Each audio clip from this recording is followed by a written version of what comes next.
Assalamualaikum warahmatullahi wabarakatuh. Perkenalkan, nama saya Salma Nabila dari kelas PBS 2E dengan NIM 215231161. Di sini saya akan menjalankan tugas dari matkul Islam dan Budaya Jawa, yaitu saya akan berstorytelling mengenai Perjanjian Giyanti. Selamat menonton. Perjanjian Giyanti adalah sebuah perjanjian antara VOC pihak Kesultanan Mataram dan kelompok Pangeran Mangkubumi.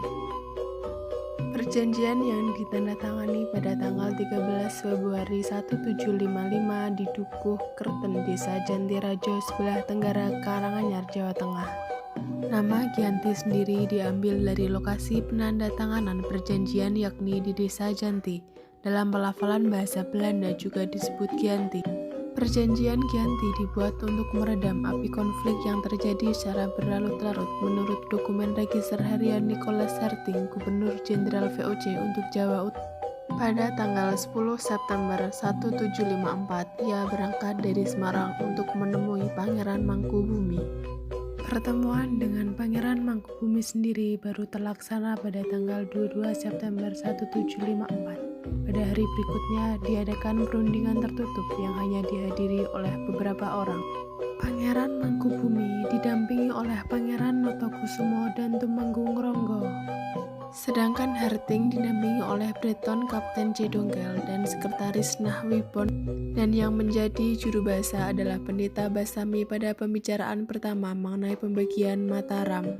Harting menyatakan keberatan karena tidak mungkin ada dua pemimpin dalam satu Kesultanan Mangkubumi, yang menyatakan bahwa di Cirebon ada lebih dari satu sultan. Harting pun menawarkan Mataram sebelah timur yang ditolak oleh Mangkubumi. Perundingan berjalan kurang lancar karena masih ada kecurigaan di antara mereka. Akhirnya setelah bersumpah untuk tidak saling melanggar janji, maka pembicaraan bisa berjalan lancar. Harting kembali mengusulkan agar Mangkubumi tidak menggunakan gelar Sunan dan menentukan daerah mana saja yang akan dikuasai olehnya. Mangkubumi merasa keberatan untuk melepas gelar Sunan karena rakyat telah mengakui sebagai Sunan sejak 5 tahun sebelumnya. Pangeran Mangkubumi dianggap sebagai Sunan yang dipertuan atas Kesultanan Mataram.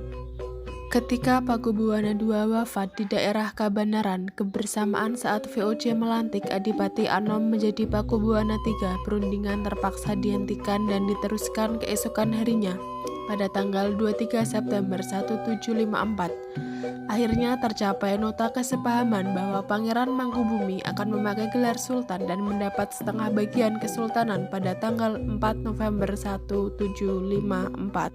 Menyampaikan surat kepada Gubernur Jenderal VOC mengenai persetujuannya terhadap hasil perundingan antara Helping dan Pangeran Mangkubumi. Perjanjian Giyanti menjadi pangkal terbelahnya tanah Jawa menjadi dua bagian.